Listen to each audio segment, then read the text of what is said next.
اسلام کا مغز روح.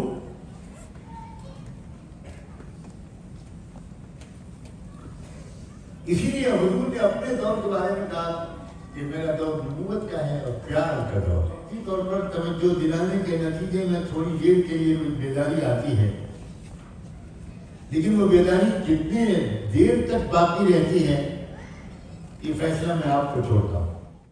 آپ اپنے ملک کی مسجدوں کو چھوڑ آئے ہیں کہ بنا لو اس میں مندر. آپ چھوڑ آئے ہیں اپنے قبرستانوں اور اوقاف کو. آج کے مسلمان خود تو کیا وقف کرتے، وہ آبا و اجداد کی وقف کردہ جائیدادوں پر قابض ہیں اور ان کو بیچ رہے ہیں. اگر ایک لڑکی کو لے کر آؤ گے تو 2.5 لاکھ روپے کا چیک تم کو فوراً ملے گا، ایک مکان ملے گا اور جاب ملے گا. ایک طرف یہ حملہ ہے، ایک طرف امت مسلمہ کے نوجوانوں سے اسلام و ایمان کو چھین لینے کا یہ حیوانی جذبہ ہے، اور ایک طرف ایسی غفلت ہے جس کی مذمت کے لیے میرے پاس الفاظ ہیں. قابل احترام علماء کرام، بھائیوں اور بہنوں، نوجوانوں،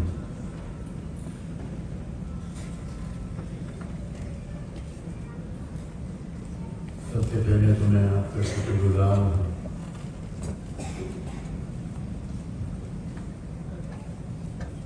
کہ یہ موقع آپ نے عنایت فرمایا. ایک مسافر آپ جیسے باشعور خواتین و حضرات کے سامنے کچھ ضروری باتیں عرض کر سکتے. دعا سے مدد فرمائیے کہ صحیح نیت کے ساتھ مختصر سے وقت میں اور سادہ سے لفظوں میں کچھ ضروری اور مفید باتیں عرض کر سکتے.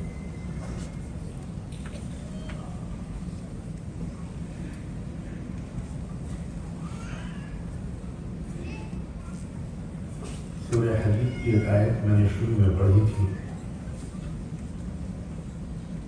لَقَدْ أَرْسَلْنَا رُسُلَنَا بِالْبَيِّنَاتِ وَأَنزَلْنَا مَعَهُمُ الْكِتَابَ وَالْمِيزَانَ لِيَقُومَ النَّاسُ بِالْقِسْطِ. اس میں تمام انبیاء علیہ السلام کے اور تمام کتابوں کے بھیجے جانے کا ایک بہت اہم مقصد اللہ نے بیان فرمایا ہے. دنیا میں انصاف کے نظام کا پیغام صرف مسلمانوں کو انصاف ملے یہ اسلام کا مقصد نہیں ہے. پوری انسانی برادری کو انصاف ملے یہ اسلام کا مقصد.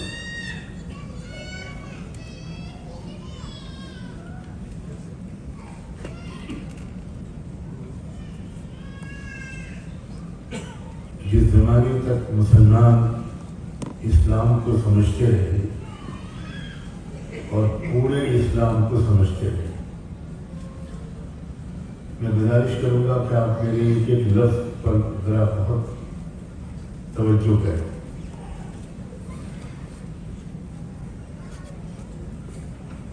پوری ذہنی یکسوئی کے ساتھ آپ ایک لفظ سنیں.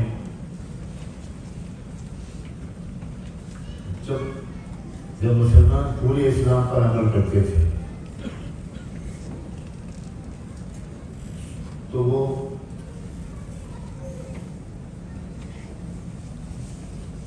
دیگر فرائض کی طرح یہ بھی اپنا اجتماعی فریضہ سمجھتے تھے کہ دنیا کے ہر مظلوم کی مدد کریں کمزور کی مدد کریں، ہر ایک کو اس کا حق دلائیں۔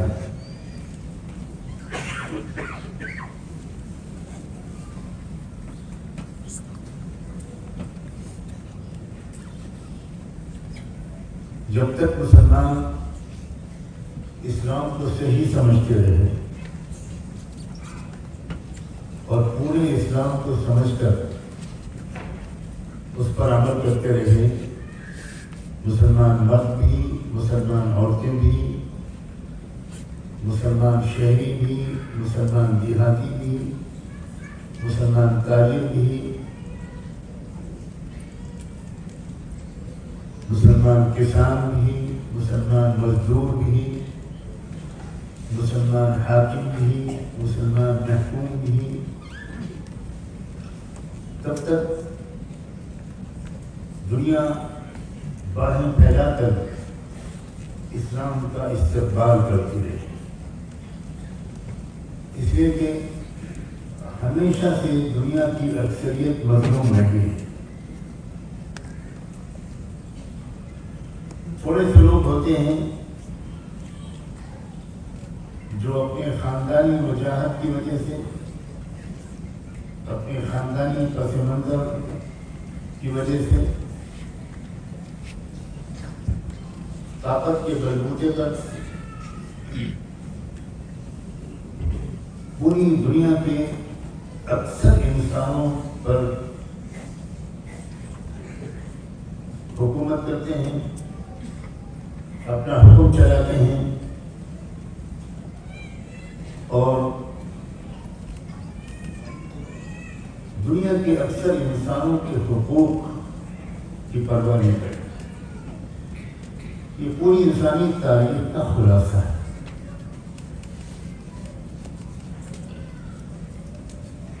جب رحمت عالم صلی اللہ علیہ وآلہ وسلم اللہ کا آخری پیغام لے کر آئے اور ان کے ذریعے جن لوگوں نے اسلام کو سمجھا، وہ صرف نماز روزے والا نہیں تھا، وہ صرف کرتے پجامے، ٹوپی اور برقعے اور حجاب والا نہیں تھا۔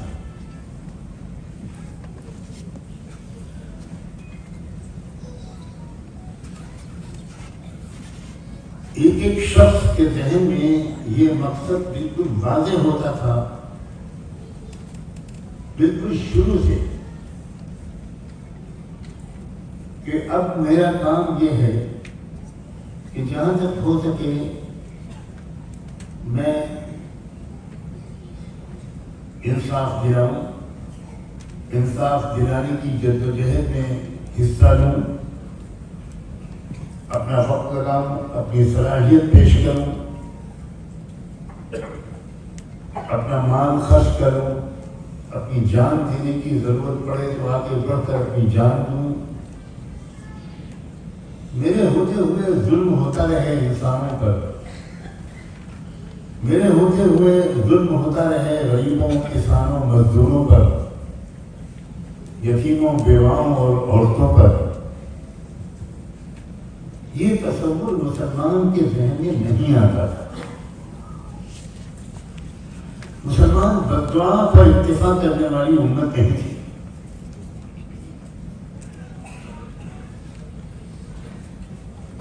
ہر مسلمان، چاہے وہ ان پڑھ ہو، امی ہو، کسی چھوٹے سے دیہات کا رہنے والا گمنام مسلمان، رب کعبہ کی قسم، جس طرح وہ اس بات پر ایمان رکھتا تھا اور عمل کرتا تھا کہ 5 وقت کی نماز فرض ہے، زکوٰۃ فرض ہے، حج فرض ہے، روزہ فرض ہے،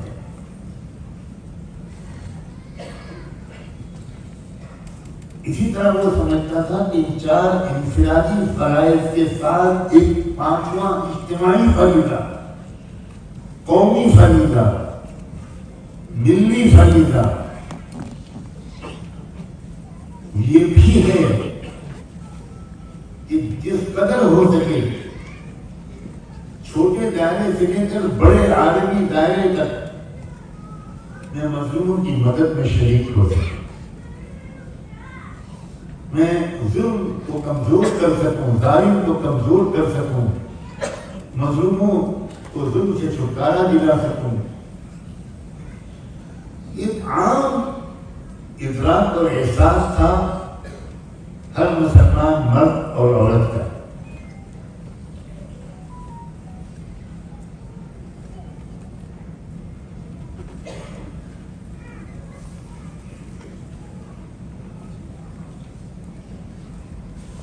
اسی وجہ سے جن ملکوں میں مسلمان پہنچتے تھے ان ملکوں کی حکومتیں ان مسلمانوں کا راستہ روکنے کی کوشش کرتی تھیں، مگر ان ملکوں کے عوام، غریب عوام، ان آنے والے مسلمانوں کا استقبال کرتے، اچھی امیدیں ان کے دلوں میں بڑھ آتی تھی کہ اب یہ لوگ آ گئے، اب ہم کو کیسر و کسرا سے چھٹکارا ملے گا، اب ہم کو اس ڈسکریمنیشن پر بیس سسٹم سے چھٹکارا ملے گا۔ یہ جو نسلی غرور رکھنے والی قومیں، کچھ قبیلے، کچھ لوگ ہم پر حکمران ہمیں غلام بنا رکھا ہے،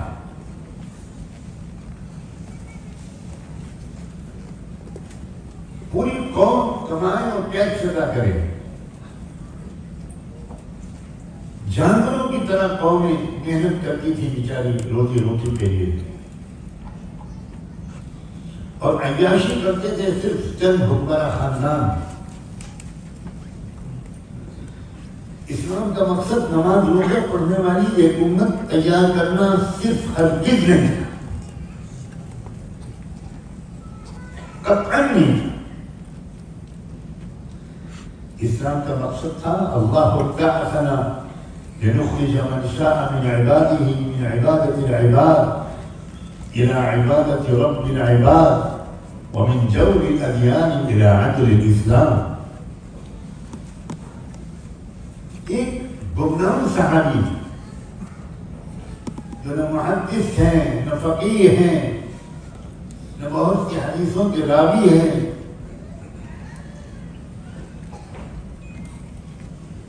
پرشین امپائر کا آرمی چیف، سپر پاور کا چیف آف آرمی اسٹاف، اس صحابی سے پوچھتا ہے کہ مدینے سے تم لوگ یہاں آئے ہو، ہماری سلطنت میں، سپر پاور میں کیا کرنے آئے ہو؟ کیا مقصد ہے تمہارے آنے کا؟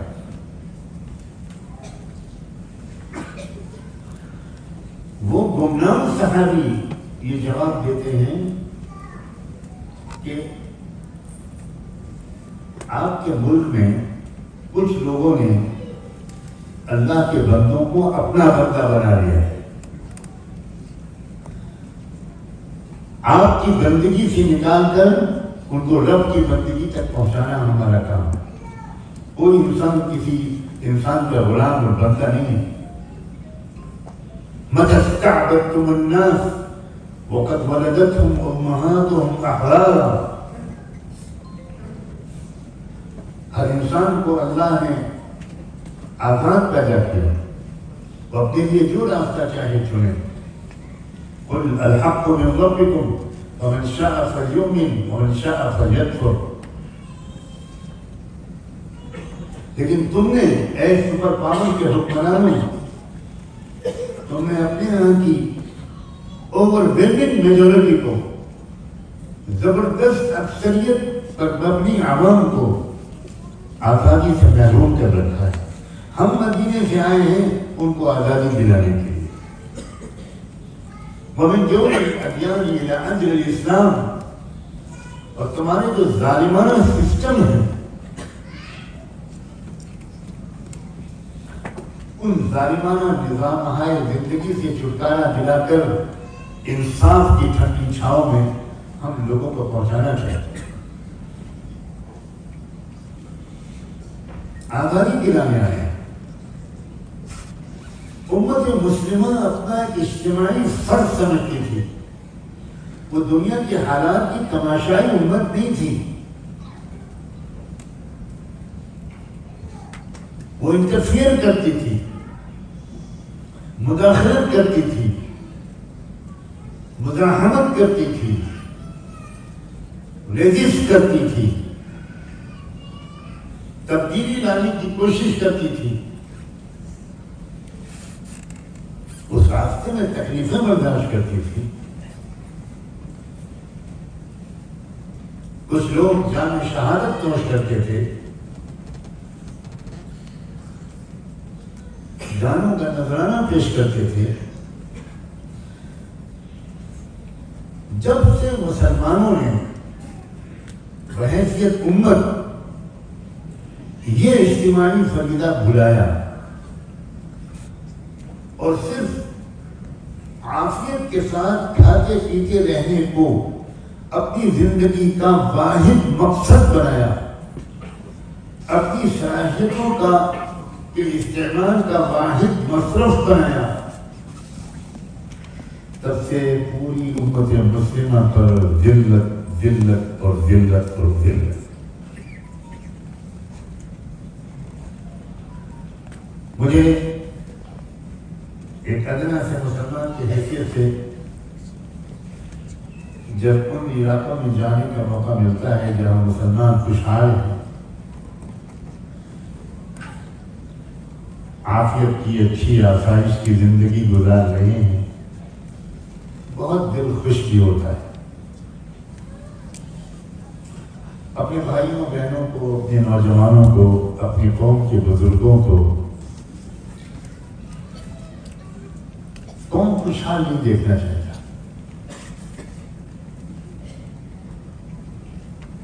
کون ایسا شقی القلب ہوگا جو اپنی امت کے افراد کو زندگی کو انجوائے کرتے ہوئے، زندگی کی سہولتوں سے فائدہ اٹھاتے ہوئے دیکھ کر خوش نہ ہوتا.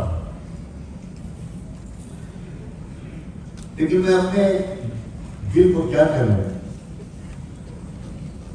میرا دل میرے بس میں نہیں ہے.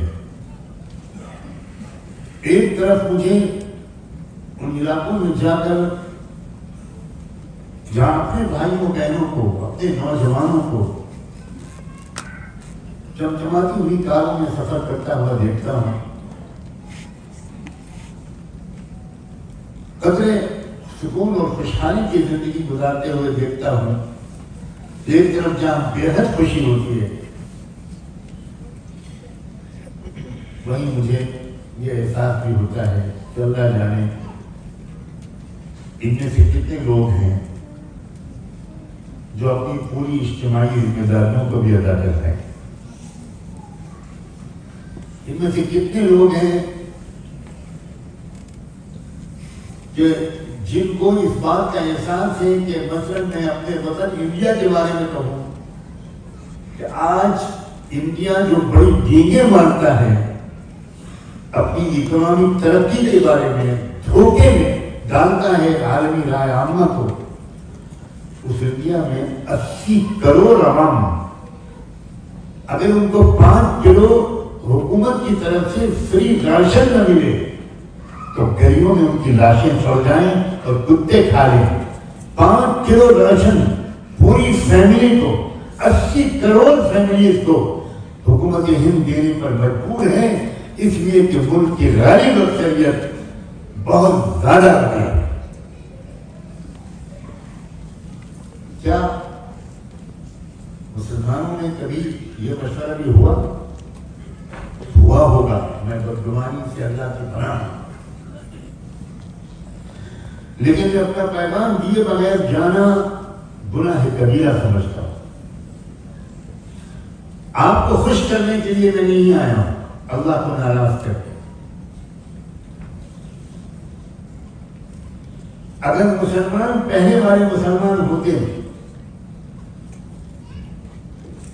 اور وہ اپنا اجتماعی ذمہ داری کا احساس رکھتے ہیں، اپنے وطن کے باخبر لوگوں سے رابطہ رکھتے ہیں اور ان سے پوچھتے ہیں کہ ہم اپنے وطن کی ترقی میں غریبوں کی خدمت میں کیا کر سکتے ہیں. تو اپنے اپنے وطنوں کو اس غربت سے، اس جہالت سے، ان مظالم سے جو ظلم کے پہاڑ توڑے جا رہے ہیں، آج یہاں کسی کو مار دیا گیا، وہاں کسی کو مار دیا گیا، کیا پوری دنیا میں پھیلے ہوئے مسلمان اگر اجتماعی طور پر 40% مسلمان بھی اپنی ذمہ داریوں کو ادا کرتے تو میں چیلنج کے ساتھ کہہ سکتا ہوں آپ عالمی نقشہ بدل سکتے ہیں، عالمی حالات میں مثبت تبدیلی لا سکتے ہیں. لیکن عجیب انفرادی ذہن بن گیا ہے. مجھے یہ کہنے میں کوئی تکلف نہیں ہے کہ اسلام انفرادی ذہن کا اسلام سے کوئی تعلق ہے. من لم يهتم بأمر المسلمين فليس منهم. اسلام کرتے پجامے ٹوپی اور داڑھی کا نام نہیں ہے. اسلام صرف نماز روزے اور تلاوت کا نام نہیں ہے. ان انفرادی اعمال سے دنیا میں اسلام نہیں پھیلا تھا. دنیا میں اسلام پھیلا تھا انسانیت کی محبت سے. لاکھوں عورتوں نے اپنے زیورات پیش کیے تھے.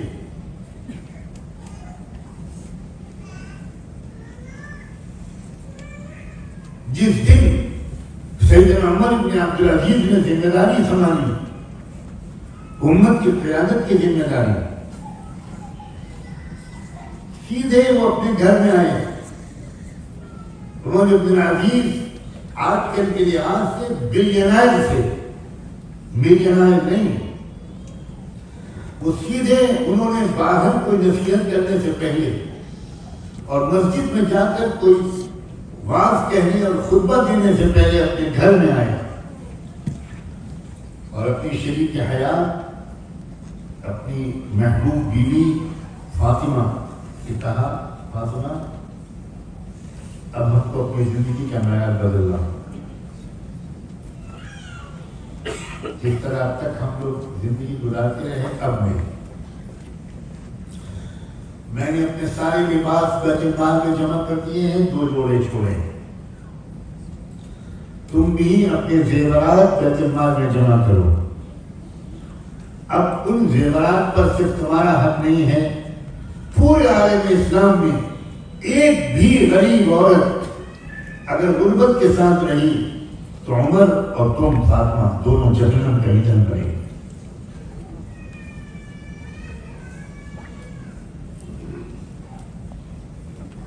مجھے یہ کہنے کی اجازت دیجیے، خدا کے واسطے اسلام کو پھر سے سمجھنے کی کوشش کیجیے.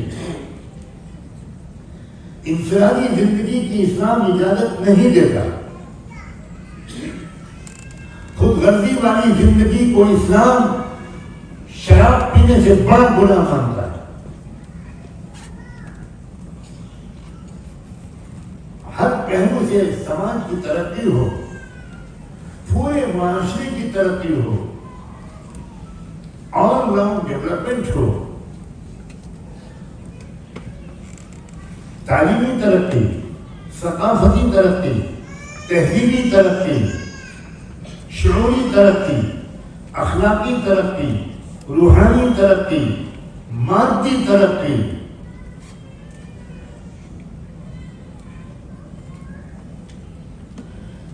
اسلام صرف روحانی اور اخلاقی ترقی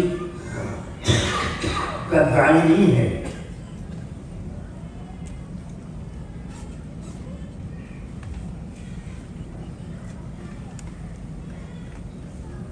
کیا وجہ ہے کہ دنیا تو ہزاروں سال پہلے جی رہی تھی سیدنا محمد رسول اللہ صلی اللہ علیہ وسلم سے پہلے، مگر دنیا پتھر کے ایج سے آگے نہیں بڑھ پا رہی تھی. اسٹون ایج اور ڈارک ایجز سے آگے نہیں نکل پا رہی تھی. یورپ موجود تھا، مغرب موجود تھا، مگر دنیا ڈارک ایجز میں تھی. ہزاروں صلاۃ و سلام ہو محمد رسول اللہ صلی اللہ علیہ وسلم. ان کے آتے ہی دنیا کی صرف روحانی اور اخلاقی ترقی نہیں ہوئی، مادی ترقی ہوئی. اس لیے مادی ترقی اس لیے رکی ہوئی تھی، دولت چند لوگوں کے ہاتھوں میں تھی. اسلام نے ایک تبدیلی پیدا کی تو خزن اغنیائهم وترد على فقرائهم لكي لا يكون دولة بين الاغنیاء منكم. اسلام نے کہا کہ دولت چند ہاتھوں میں نہیں رہنی چاہیے. اللہ تعالیٰ سب کو برابر دے سکتا تھا، مگر سوسائٹی نہیں چل سکتی اگر سب کو برابر ملے. اگر سب کو برابر ملے تو آپ کا مکان کون بنائے گا؟ آپ کا مستری کون ہوگا؟ کس سے آپ لیبر کا کام دیں گے؟ سڑکیں کون بنائے گا؟ پبلک فیسلٹیز کو فراہم کون کرے گا؟ کچھ کو زیادہ کچھ کو کم دینا یہ انسانیت کی مصلحت کے لیے ضروری تھا. ورنہ آپ جاتے کسی کے پاس کہ بھی میرا مکان بنا دو تو وہ کہتا کہ تم خود اپنا میرا مکان بناؤ، جتنی تمہاری انکم اتنی میری انکم، میں کون تمہارا مکان بنا. آپ جاتے کسی الیکٹریشین کے پاس کہ ہمارے یہاں وائرنگ کر دو، وہ کہتا تمہارے دماغ کی وائرنگ کرواؤ اپنی پہلے، میں کون؟ جتنی تمہاری آمدنی ہوتی میری ہوں. دنیا چلی نہیں سکتی. لیکن جب کچھ کو کم اور کچھ کو زیادہ ملے گا تو اس میں سائڈ ایفیکٹ بھی ہو سکتے ہیں. جن کو زیادہ ملے ان میں تکبر آ جائے، ان میں غرور آ جائے، ان میں بخل آ جائے، ان میں تفریق و امتیاز کی مصیبت آ جائے، وہ عیاشی کرنے لگے اور دوسرے لوگ بھوکے مرنے لگے. اس لیے اسلام نے یہ مزاج بنایا کہ تم کو زیادہ ہم نے دیا ہے عیاشی کے لیے نہیں. یہ جو تمہارے پاس ہے یہ تمہاری ملکیت نہیں ہے، یہ امانت ہے. تم تلاش کرو ان لوگوں کو جن کا یہ مال ہم نے تمہارے ہاتھ میں دیا ہے تاکہ تمہارے ذریعے سے ہم تک پہنچے. ورنہ ہم تمہارے محتاج نہیں تھے. ہم نے سورج بنایا تمہارا ہاتھ لگائے بغیر، ہم نے آسمان و زمین پیدا کیا تمہارا ہاتھ لگوائے بغیر. کیا ہم 100 غریبوں کی مدد نہیں کر سکتے تھے تمہارے ہاتھ لگوائے بغیر؟ تمہارا ہاتھ لگوایا ہم نے اس لیے ہے کہ تم کو یہ سعادت میں ہم شریک کرنا چاہتے ہیں.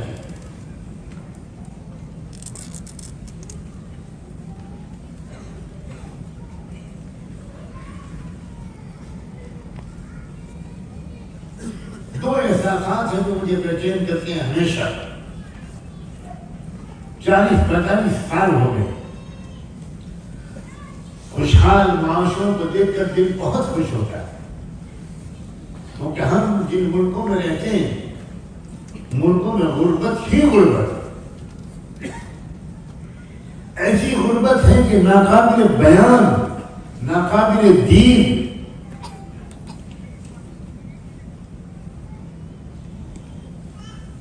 کئی سال پرانا واقعہ ہے، بہت پرانا، اچھا خاصا پرانا. میں اس زمانے میں دارالعلوم ندوۃ العلماء میں پڑھاتا تھا، استاد تھا، مدرس تھا.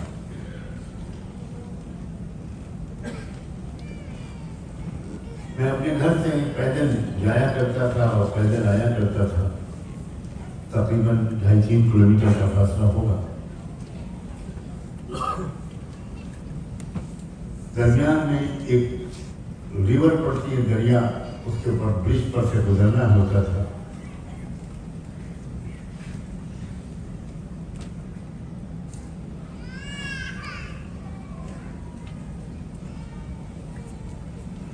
میں نے دیکھا کہ ایک نوجوان عورت اپنے ننھے سے بچے کو گود میں لیے ہوئے پل پر کھڑی ہے اور نیچے دریا میں دیکھ رہی ہے. 2 منٹ کے لیے میں نے کوئی خاص اہمیت نہیں دی، پھر مجھے ایک دم سے ڈر لگا کہ کچھ گر گیا ہے اس کا یا کیا بات ہے. وہ اس طرح دیکھ رہی ہے. تو میں چند قدم آگے بڑھ گیا تھا، پیچھے آیا اور میں نے اس سے پوچھا کہ بہن کیا بات ہے، آپ کیوں کھڑی ہیں؟ کہنے چاہیے مولانا صاحب آپ سے، میں نے آپ کو کیا پریشانی ہے آپ بتائیے مجھے۔ اس نے کہا کہ میرا شوہر جیل میں ہے، ایک چھوٹی سی چیز کی وجہ سے کوئی رکشہ چلاتا تھا، اب 2-3 دن سے ایک لقمہ میرے پیٹ میں نہیں گیا ہے اور یہ بچہ بھوک سے مر رہا ہے، گڑگڑا رہا ہے، تو میں سوائے اس کے کہ میں بچے کو لے کر ندی میں کود کے جان دے دوں، میرے پاس کوئی چارہ نہیں۔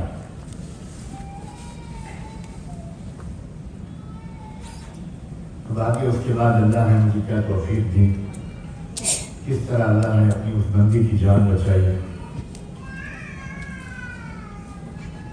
آگے کس طرح کوشش کر کے اس کے شوہر کو جیل سے رہا کرانے کے سلسلے میں بھی اللہ نے بڑی مدد فرمائی۔ اس کے بعد مجھے خیال ہوا کہ یہ تو اتفاق سے ایک واقعہ میرے علم میں آ گیا، کیوں نہیں ہم شہر بھر کی مسجد کے لوگ جڑے، ہر مسجد کے کچھ ذمہ دار ساتھی، اور یہ میں تیرے ترغیب دی کہ ہم نے سے ہر شخص اپنے چاروں طرف کی آبادی کے ایک ایک گھر کی خیریت پوچھی، اللہ جانے کہ گھر میں کیا پریشانی ہو اور ہمیں علم ہی نہ ہو۔ آہستہ آہستہ یہ کام اس قدر قبولیت پایا، اس قدر قبولیت پایا کہ ہزاروں ہزار گھروں میں کہ حالات کو دیکھ کر اور ہر مسجد کے نمازیوں کو اپنے چاروں طرف کے لوگوں کی مدد کرنے کی، خدمت کرنے کی توفیق ملی، ایک ہوا چلی۔ اس وقت اندازہ ہوا کہ ہم لوگ کتنی کوتاہی کر رہے ہیں،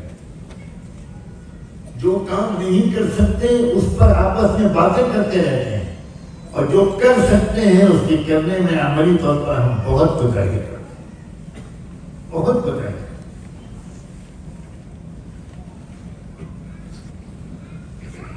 ہم اس دور میں جی رہے ہیں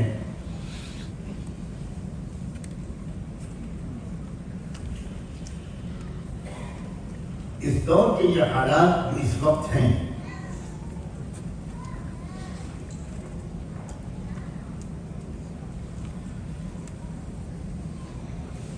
خلاصہ ان حالات کا یہ ہے کہ زمین ظلم سے بھرتی چلی جا رہی۔ یہ الفاظ میرے نہیں ہیں، یہ الفاظ رحمت دو عالم صلی اللہ علیہ وآلہ وسلم۔ آپ چونکہ قیامت تک کے لیے رہبر تھے انسانیت کے، تو آپ نے قیامت تک کے حالات کا تذکرہ فرما دیا کہ کن کن مرحلوں سے، کن کن اسٹیجز سے انسانی برادری اور اس کی تاریخ گزرے گی۔ آپ نے اپنے دور کے بارے میں ارشاد فرمایا نبوت و رحمہ، اپنے دور کے بارے میں فرمایا کہ میرے دور نبوت کا ہے اور رحمت کا ہے۔ میں آپ حضرات سے گزارش کرتا ہوں کہ رحمت کے لفظ کیوں بولا؟ آپ نے نبوت اور اسلام کا دور نہیں بولا، نبوت اور ہدایت کا دور نہیں بولا، نبوت اور تقوی کا دور نہیں بولا، نبوت اور رحمت کا دور۔ اللہ نے آپ کو وما ارسلناک الا رحمتا للعالمین کیوں کہا؟ بنیادی خصوصیت، مرکزی خصوصیت اسلام اور پیغمبر اسلام صلی اللہ علیہ وآلہ وسلم کی ہے انسانیت پر شفقت، انسانیت سے محبت، دکھ درد بانٹنا، مظلوم کو اس کا حق دلانا، ظالم کو ظلم سے روکنے کی ممکن کوشش کرنا، یہ ہے اسلام کا مغز اور روح۔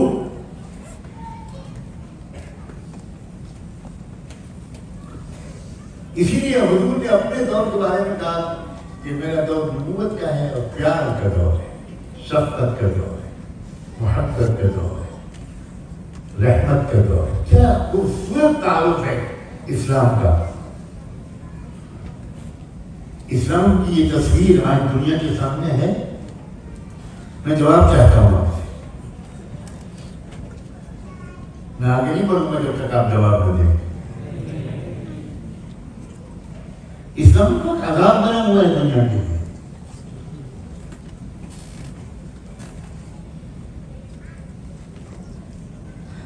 اگر مسلمان عمل کر رہے ہوتے رحمت و شفقت کے تقاضوں پر تو دنیا ہزار مسلمانوں کو دہشت گرد ثابت کرتی، دنیا کے اکثر انسان تسلیم کرنے سے انکار کرتے۔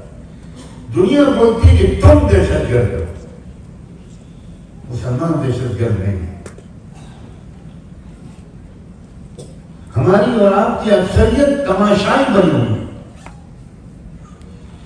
ہم محسوس ہی نہیں کرتے کہ ہماری ذمہ داری ہے ہم کچھ کریں۔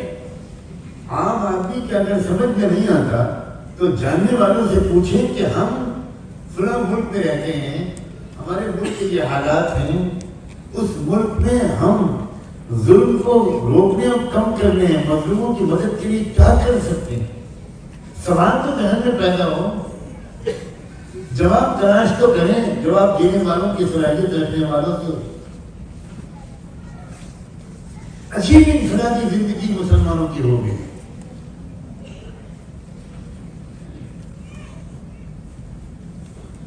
سیدنا عمر بن خطاب نے فرمایا تھا لا اسلام الا بجماعہ ولا جماعة الا بامارہ ولا امارة الا بالسمع والطاعة۔ وہ اسلام کو سمجھے تھے کہ ہم اسلام کو سمجھے، وہ کہتے تھے، صاف فرماتے تھے اجتماعیت کے بغیر اسلام ہے ہی نہیں۔ پڑھتے رہیے تہجد، کرتے رہیے عمریں، انفرادی تہجد و عمروں کے ذریعے سے دنیا میں اجتماعی عزت نہیں ملا کرتی۔ دنیا میں اجتماعی عزت ملتی ہے اجتماعی قربانی سے، اجتماعی جدوجہد سے، شیئرنگ اینڈ کیئرنگ مزاج سے۔ اور اسی لیے وہ دوسری آیت میں نے جو پڑھی تھی جس میں اللہ تعالیٰ نے عجیب و غریب انداز سے فرمایا والذین کفروا بعضهم اولیاء بعض، کفر کی طاقتیں اکٹھا ہو گئی ہیں، وہ سب ایک دوسرے کی مدد کر رہی ہیں۔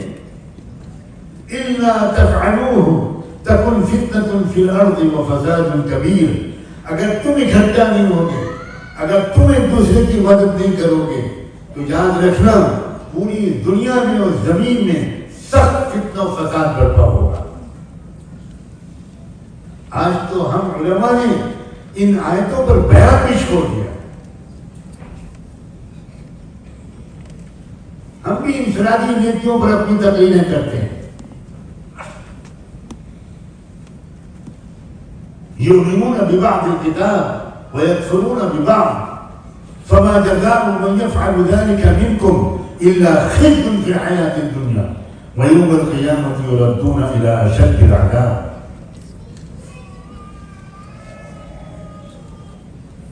قابل احترام خواتین و حضرات،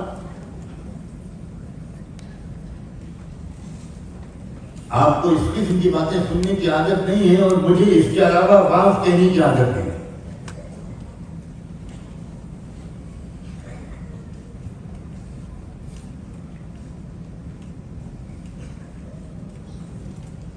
خدا کے لیے سوچیے، آپ یہاں بیٹھ کر اپنے اپنے ملکوں کے حالات کے بارے میں کیا خدمت انجام دے سکتے، کیا کر سکتے ہیں آپ؟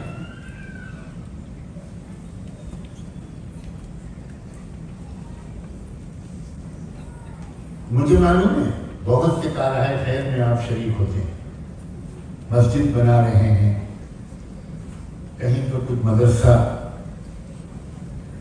بنوانے میں مدد کر رہے ہیں، میں ان چیزوں سے بے خبر نہیں ہوں. اللہ آپ کی ان حسنات کو بے حد قبول فرمائے اور تمام اپنے اپنے وطنوں میں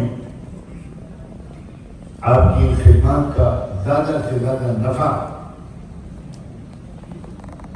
اللہ کے بندوں اور بندیوں کو پہنچے. لیکن میرا خیال یہ ہے کہ اپنے اپنے ملکوں میں انصاف کے نظام کو قائم کرنے کے سلسلے میں، مظلوموں کی مدد کے سلسلے میں، ظلم کی طاقتوں کو کمزور کرنے کے سلسلے میں، قیدیوں کی رہائی کے سلسلے میں، یتیم بچوں کی اچھی تعلیم و تربیت کے سلسلے میں، اور نہ جانے کن کن مشکلات میں مبتلا اپنے بھائیوں، بہنوں، نوجوانوں کی اعانت کے سلسلے میں آپ اور بھی بہت کچھ کر سکتے ہیں.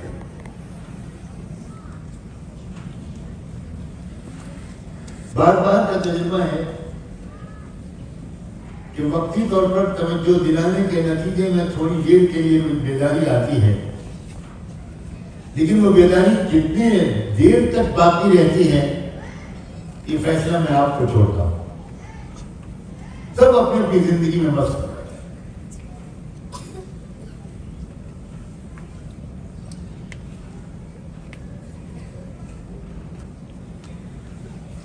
اس وقت 50 مسائل جو پہلے سے چل رہے تھے وہ تو بدستور باقی ہیں اور ان کی شدت میں اور اضافہ ہی ہو رہا ہے. لیکن ہمارے ملک میں وقت کے قانون میں جو خطرناک ترمیم، انتہائی بھیانک امینڈمنٹ کا بل پارلیمنٹ میں پیش ہو چکا ہے،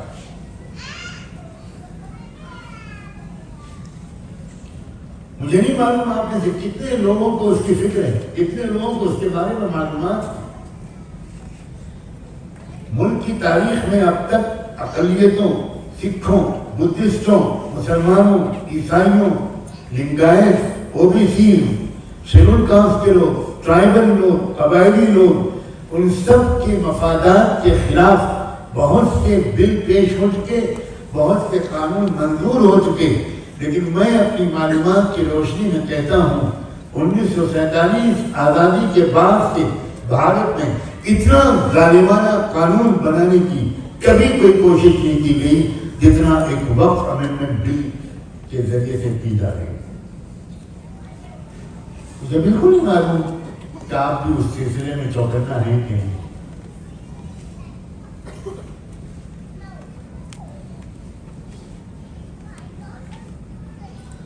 لاکھوں کی تعداد میں بلکہ کروڑوں کی تعداد میں پوری دنیا میں رہنے والے انڈین مسلمانوں کی طرف سے جواب جانا چاہیے. سخت سیاسی دباؤ کے بعد حکومت مجبور ہوئی کہ جوائنٹ پارلیمنٹری کمیٹی کے سامنے اس بل کو رکھے اور ایک سرکولر جاری کیا گیا کہ پوری دنیا میں جہاں کہیں بھی انڈین شہری بستے ہوں وہ اس تبدیلی اور ترمیم کی تجویز کے سلسلے میں اپنی رائے بھیج سکتے ہیں.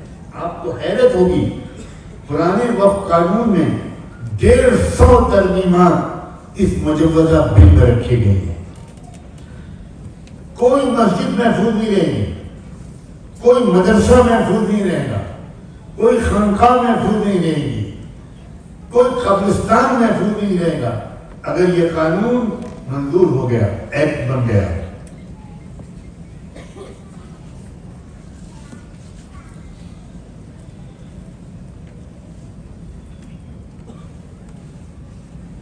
میں خوشگوانی بھی نہیں کر پا رہا ہوں اور بدگمانی سے بھی ڈر لگتا ہے.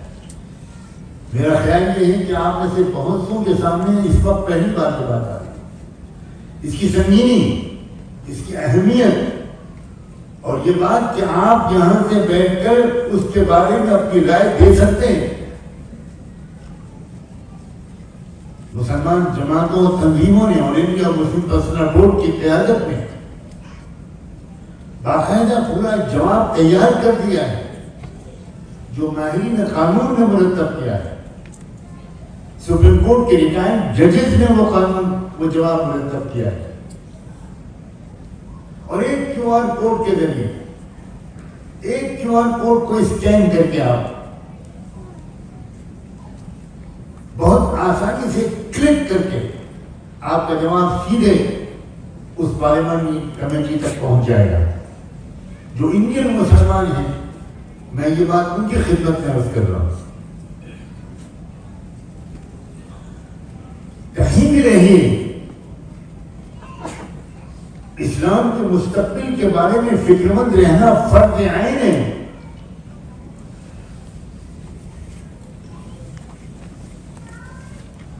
میں نے یہ جو بات کہی تھی کہ جب بھی کہیں ایسے علاقوں میں جانا ہوتا ہے جہاں الحمدللہ چشمے بدھور اللہ نظر بد سے بچائے نسبتاً بہتر حالات میں ہمارے بھائی اور بہنیں فیملیز رہتی ہیں تو خوشی بھی ہوتی ہے.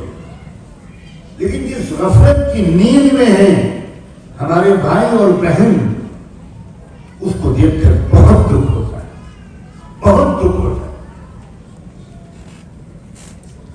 کیا یہ بے وفائی جائز ہے؟ کیا یہ بے تعلقی شرافت کی دلیل ہے؟ آپ اپنے ملک کی مسجدوں کو چھوڑ آئے ہیں کہ بنا دو اس میں مندر, آپ چھوڑ آئے ہیں اپنے قبرستانوں اور اوقاف کو.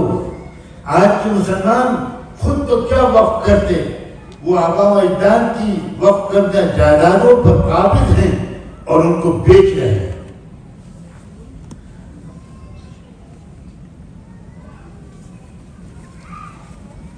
کہیں بھی رہیے, واقف رہیے, شریک حرم رہیے, شریک حال رہیے.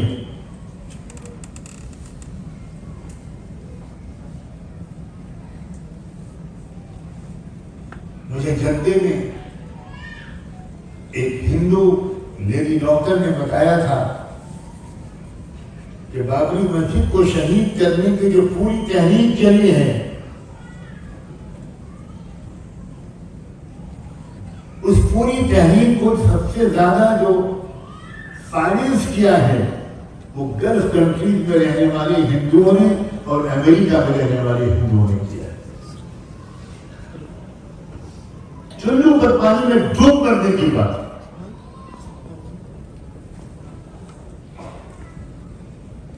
آپ نے عنوان دیا مجھے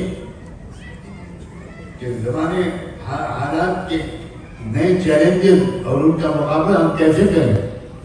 آپ نے خود مجھے چھیڑ دیا اور نہ چھیڑتے جب میں میراث شریف پڑھنے کے لیے دنیا آیا, میں جھجوڑنے کے لیے آیا, میں سوئی ہوئی غیرت و حمیت کو جگانے کے لیے آیا, میں ٹوٹتے ہوئے ارادوں کو جوڑنے اور گرتی ہوئی ہمت کو اٹھانے کے لیے آیا, احساس ذمہ داری کو بیدار کرنے کے لیے آیا, اجتماعی شعور کو بیدار کرنے کے لیے آپ کی خدمت میں حاضر ہوا ہوں اور شکر گزار ہوں.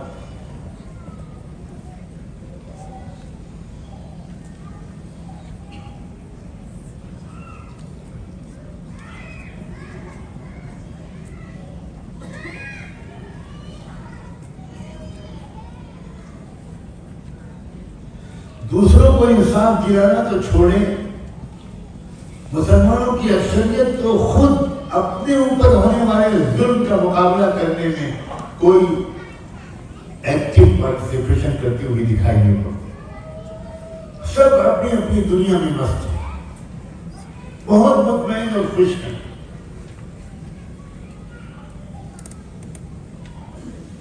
اور یہ بنیادی طور پر اس کے پیچھے ایک بڑی زبردست کمی ہے کہ آخرت کی فکر سے ہم غافل ہیں. سب سے بنیادی جو ہماری کمی ہے, کلا بل تحبون العاجلہ وتذرون الآخرہ. کتنا سنگین مرحلہ پیش آنے والا ہے آخرت میں. آخرت کے تذکرے ہمارے گھروں میں نہیں ہوتے.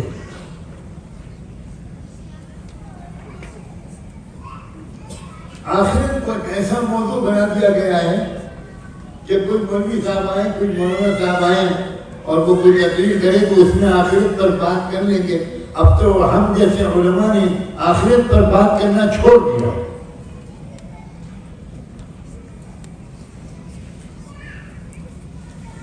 جن لوگوں کو اپنی آخرت کی فکر ہے وہ انفرادی فرائض بھی ادا کرتے ہیں, اجتماعی فرائض بھی ادا کرتے ہیں, اور اللہ سے مغفرت کی امید کے سوا کوئی نبی, کوئی ان کو انعام, شہرت, کوئی کچھ یافت نہیں چاہیے.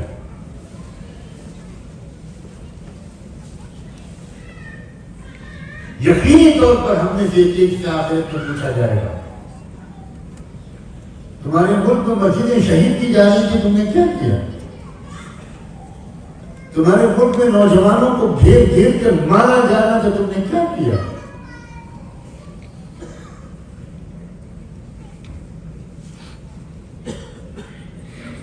تمہارے گھر میں 80 کروڑ, تمہارے ملک میں 80 کروڑ لوگ, 80 کروڑ ملک کی آبادی کا آگے سے بڑا حصہ یہ وہ ملک ہے جو وشو گرو بننے کا دعویٰ کرتا ہے. کس کی آنکھوں میں دھول جھونک رہے ہو تم؟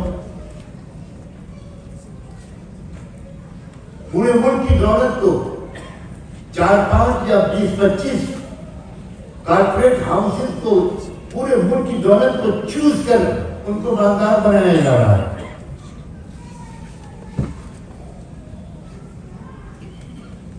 لاکھوں کسان خودکشی کر چکے ہیں. روزانہ 20 سے 25 کسان روزانہ خودکشی کر رہے ہیں. کیا ہو رہا ہے؟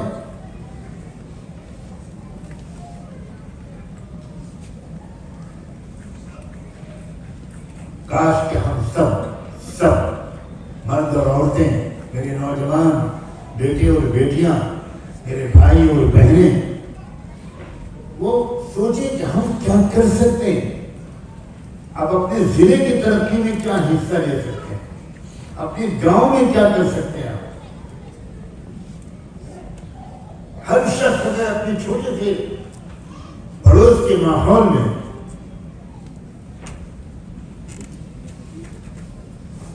اپنے ہیومن ریسورسز اور فائنینشیل ریسورسز, اپنی صلاحیت اور 4 پیسے اگر وہ خرچ کرنے میں لگ جائے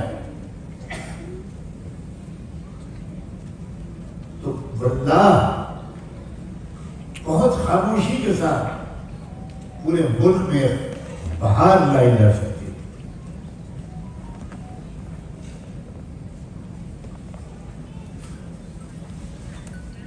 میں جب بھی آتا ہوں اور مجھے کوئی موقع حضرات دے دیتے ہیں, میں اسی درد کا اظہار کرتا ہوں.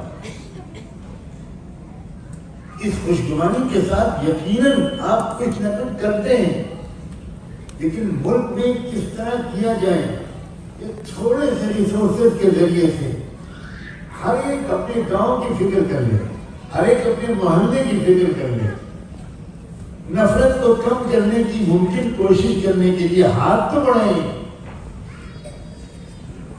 ہم رحمت للعالمین کی امتی ہیں. اللہ نے کیوں نہیں فرمایا وما ارسلناک الا ہادیا للعالمین, وما ارسلناک الا رحمت للعالمین. اسلام کا جو جوہر غالب ہے وہ رحمت ہے, اور للعالمین لیس للمسلمین.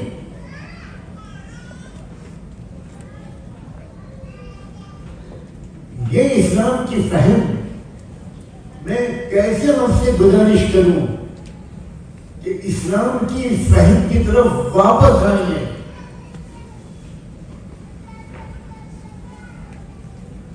روایتی قسم کی جو فہم اسلام کی چل رہی ہے وہ ناکافی ہے. دیکھتے ہی دیکھتے دنیا میں انقلاب آ گیا تھا.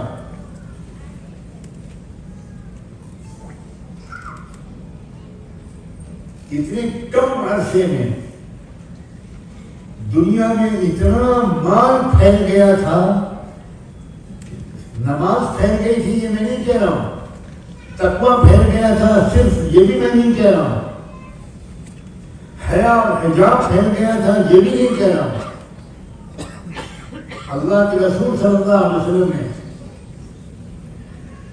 حاتم طائی کے بیٹے عدی ابن حاتم سے کہا تھا کہ عدی ایک وقت وہ آئے گا جب حیرہ سے چل کر مکہ مکرمہ آئے گی ایک اکیلی عورت سر سے پیر تک سونے میں لدی ہوئی، اسے کسی کا خوف نہیں ہوگا. اور عدی ابن حاتم نے گواہی دیتے ہوئے کہا کہ میں نے اپنی آنکھوں سے دیکھ لیا، ہیرا سے چلی ہوئی ایک عورت آئی اکیلی اور اس نے خانہ کعبہ کا طواف کیا. میرے آقا محمد رسول اللہ کی بات سچ ہوتی ہوئی میں نے آنکھوں سے دیکھ لی. عدی ایک وقت آئے گا کہ زکوٰۃ تقسیم کرنے والا پورے عالم اسلام میں گھومے گا، کوئی زکوٰۃ قبول کرنے والا نہیں ملے گا. عمر ابن عبدالعزیز کے دور میں وہ وقت آ گیا. اس قدر خوشحالی پھیل گئی. دین اور دنیا دونوں کی ترقی اسلام چاہتا ہے. ربنا آتنا فی الدنیا حسنہ وفی الآخرۃ حسنہ. اس جامع تربیت کی طرف واپس آؤ اللہ کے بندو، اللہ کی بندیوں. آپ خبریں سنتے ہیں اور یقیناً غمگین ہوتے ہیں، رنجیدہ ہوتے ہیں، شرمندہ ہوتے ہیں کہ ہماری لڑکیاں تیزی کے ساتھ مرتد ہو رہی ہیں. کبھی ملک میں یہ اس طرح کے ارتداد کی سونامی میرے علم میں تو نہیں ہے کہ پہلے کبھی آئی. اکا دکا واقعات ہوتے ہوں گے. اب تو یہ حالت ہے کہ ایک ایک ضلع میں، چھوٹے سے چھوٹے علاقے میں کہیں 40 لڑکیاں، کہیں 50 لڑکیاں، کہیں 15 لڑکے مرتد ہو چکے ہیں. ایک حافظ قرآن لڑکی، میری بہنیں غور سے سنیں، ایک لڑکی جو حافظ قرآن تھی وہ ایک ہندو لڑکے کے ساتھ مندر میں گئی، اس نے دھرم پریورتن کیا، وہ ہندو بنی، اس کے ساتھ شادی کی مندر میں. باہر نکل کر میڈیا والوں سے اس نے کہا کہ میں نے وشنو بھگوان کے سامنے سنکلپ لیا ہے کہ میں 10,000 مسلمان لڑکیوں کو مرتد بناؤں گی. نیند حرام ہوئی کسی کی؟ کسی کے دل میں سینے میں آگ لگی؟ کیا مر گئی ہے غیرت قوم کی؟ کیا ہو گیا؟ کیا آپ میں سے کسی نے یہ خبریں سن کر 2 رکعت نماز پڑھی، سجدے میں گر کر 2 آنسو بہائے؟ آپ سمجھتے ہیں کہ یہ چاند اور سورج کی خبریں ہیں؟ جناب آپ کے وطن کی خبریں ہیں، آپ کے گاؤں کی خبریں ہیں، اور ہو سکتا ہے خدا نخواستہ آپ کے خاندان کی خبریں. کیا ہو رہا ہے؟ کیوں لڑکیاں مرتد ہو رہی ہیں؟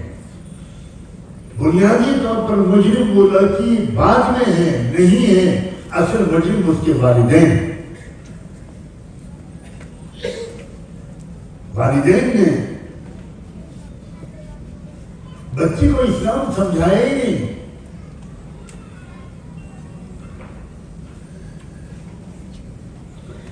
نہ ماں نے سمجھایا نہ باپ نے سمجھایا.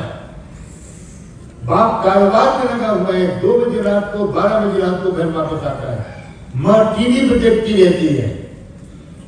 کوئی بچوں کو کسی نے اسلام سمجھایا ہی نہیں. اور باہر کیا ہو رہا ہے؟ پوری ٹریننگ دی جا رہی ہے لاکھوں نوجوانوں کو. میں پرسنلی واقف ہوں. لاکھوں نوجوانوں سے کہا جا رہا ہے اگر ایک لڑکی کو لے کر آؤ گے تو 2.5 لاکھ روپے کا چیک تم کو فوراً ملے گا، ایک مکان ملے گا اور جاب ملے گا۔ ایک طرف یہ حملہ ہے، ایک طرف امت مسلمہ کے نوجوانوں سے اسلام و ایمان کو چھین لینے کا یہ حیوانی جذبہ ہے، اور ایک طرف ایسی غفلت ہے جس کی مذمت کے لیے میرے پاس الفاظ نہیں۔ کوئی بے چینی نظر نہیں آتی، کوئی بے قراری نظر نہیں آتی۔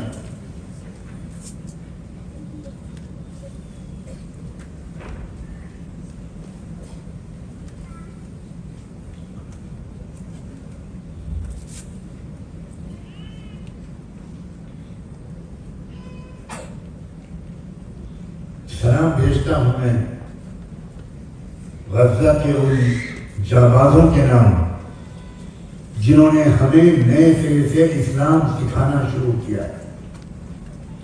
میں ڈنکے کی چوٹ پر اپنے ملک میں کہتا ہوں کہ اصلی مسلمان دیکھنا ہو تو وہاں دیکھو، ہم مسلمان نہیں ہیں، وہ ہیں اصلی مسلمان۔ اور آپ کے ملک اور شہر کو یہ اعزاز حاصل ہوا ہے کہ زندہ اور مردہ حالت میں رئیس شہداء کا آپ نے استقبال کیا۔ اب بھی حمیت نہیں جاگے گی، اب بھی غیرت نہیں بیدار ہوگی، اب بھی ذمہ داری کا احساس نہیں ہوگا، اب بھی ظلم اور کفر کی طاقتوں کے مقابلے کا جذبہ نہیں پیدا ہوگا، اب بھی نوجوانوں کے اندر جوش نہیں آئے گا۔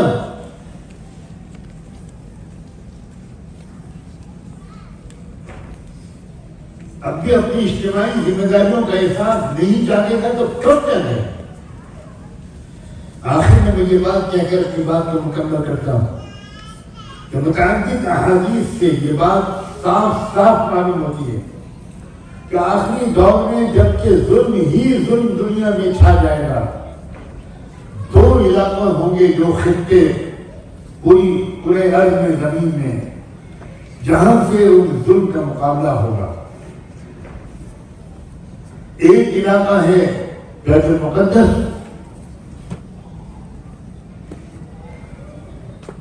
اور دوسرا علاقہ ہے وہ جس کے آس پاس ہم آپ رہتے ہیں، وہ خراسان کا علاقہ جس میں ہمارے آپ کے ملک کے بھی کچھ علاقے موجود ہیں۔ 2 علاقوں میں فیصلہ کن مقابلہ ہوگا، عالمی دجالی ظالم طاغوتی طاقتوں کا یہاں مقابلہ ہوگا۔ اب یہاں 4 کیٹیگریز کے لوگ سامنے آئیں گے۔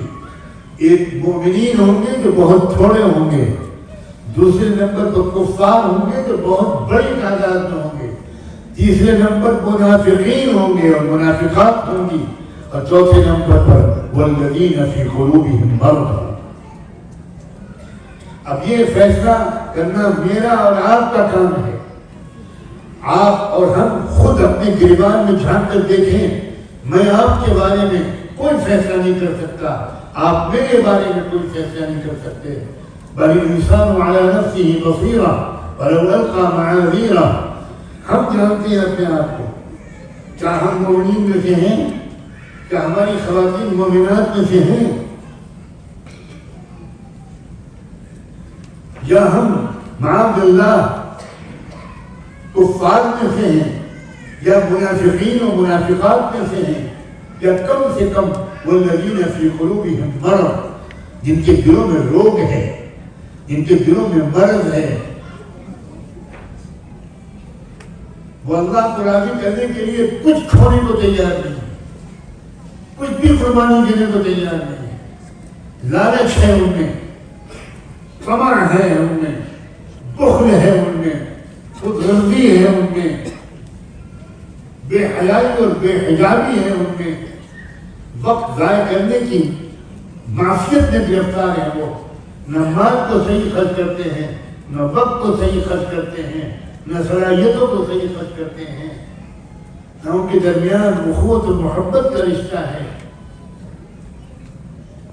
یہ ہمارے اور آپ کے خود فیصلے کی چیز ہے، خود فیصلے کی چیز ہے۔ آخری وہ دور شروع ہو چکا ہے، میں قسم کھا کے کہنے کو تیار ہوں، وہ فیصلہ کن دور جس پر دنیا کا اختتام ہوگا، وہ عدل کا قیام ایک بار پھر ہوگا، ظلم کا خاتمہ ہوگا۔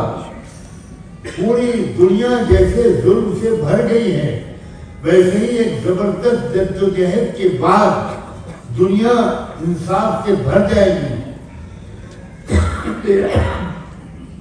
لیکن اس جدوجہد کے کرنے والوں کی تعداد کم ہوگی، زیادہ تر لوگ کفر کا ساتھ دینے والے ہوں گے، خود غرض ہوں گے، بخیل ہوں گے، فرار اختیار کرنے والے ہوں گے، اور وہ لوگ ان کا بہت برا انجام ہوگا، بہت برا انجام ہوگا۔ ہم اس آخری دور کے نقطۂ آغاز میں ہیں، یہ بتانا میرا فرض ہے۔